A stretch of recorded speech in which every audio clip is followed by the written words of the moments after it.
I love what Thomas Boston writes here. He was born holy for them, lived holy for them, and died for them on the cross. We need to preach that Christ died for God.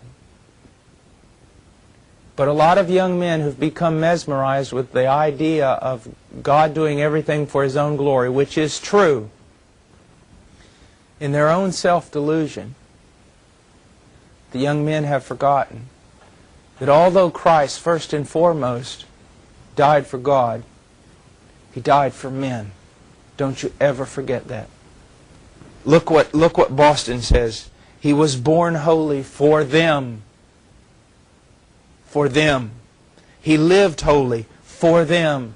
And He died holy for them on the cross. Never was there such an act of friendship as this among men, one bearing the wrath of God in the room instead of another. Oh, how He loved them.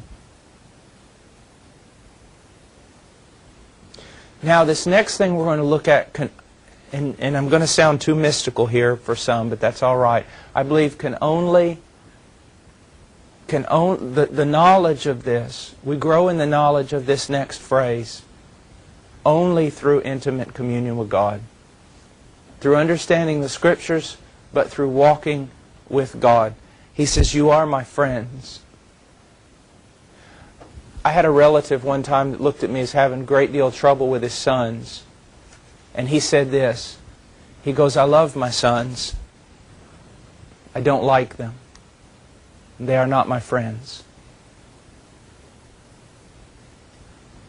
I think that oftentimes we look at God as loving us. I've been amazed at how many people have been brought to tears when I have taught on the fact.